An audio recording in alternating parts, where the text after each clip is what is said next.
563 ईसा पूर्व लुम्बिनी में, जो कि आज नेपाल में स्थित है, वह शाक्य कुल के राजा शुद्धोधन और रानी माया देवी के घर एक ऐसे राजकुमार ने जन्म लिया जिसके लिए विद्वानों ने पूर्व सूचना दी थी कि ये बालक बड़ा होकर एक महान राजा या फिर एक महान सिद्ध बनेगा। राजा शुद्धोधन और उनके परिवार ने राजकुमार का नाम सिद्धार्थ रखा। राजा शुद्धोधन विद्वानों की बात से चिंतित थे।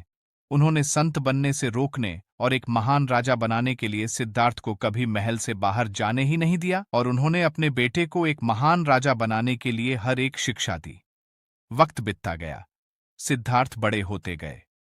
कुछ समय पश्चात राजा शुद्धोधन ने राजकुमार सिद्धार्थ का विवाह राजकुमारी यशोदा से कर दिया। राजकुमार सिद्धार्थ के घर भी एक बालक का जन्म हुआ जिसका नाम उन्होंने राहुल रखा। राजा शुद्धोधन ने अपने बेटे सिद्धार्थ को हर एक सुख सुविधा उपलब्ध करके दी थी ताकि वे दुनिया के दुखों से अपरिचित रहे। परंतु कहते हैं ना कि होनी को कौन टाल सकता है।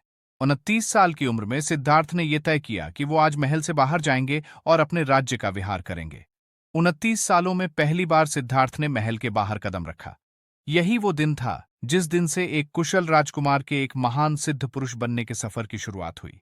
विहार करते समय उन्होंने एक बूढ़े इंसान को देखा।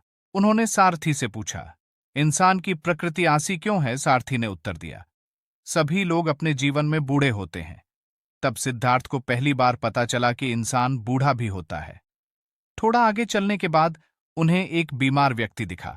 उन्होंने फिर से सारथी को उसके बारे में पूछा। सारथी ने फिर से उत्तर दिया, इंसान को जीवन में बीमारियां होती रहती हैं। ये भी सिद्धार्थ को पहली बार पता चला। फिर से थोड़ा आगे जाते ही सिद्धार्थ को श्वेता दिखाई दी। वे इस बात से भी अनजान थे। उन्होंने फिर से सारथी को पूछा। सारथी ने उन्हें बताया कि जो भी इस दुनिया में आता है उसे कभी न कभी इस दुनिया को छोड़ के जाना ही पड़ता है। थोड़ा और आगे जाने के बाद उन्हें एक सन्यासी दिखाई दिए।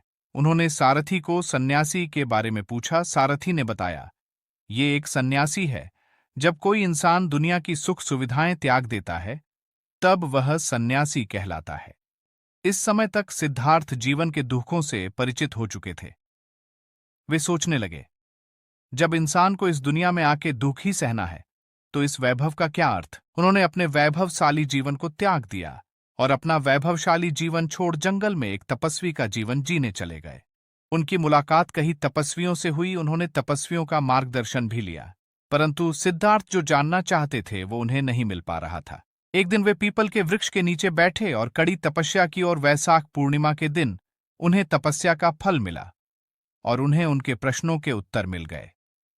संसार के ज्ञान का बोध होने के बाद वो गौतम बुद्ध बने। इसी नाम से आज दुनिया उन्हें पहचानती है।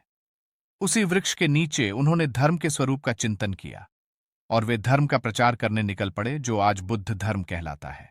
उन्होंने लोगों को मध्यम मार्ग का उपदेश दिया और 4 आर्य सत्र, अष्टांग मार्ग तथा अहिंसा का प्रचार किया।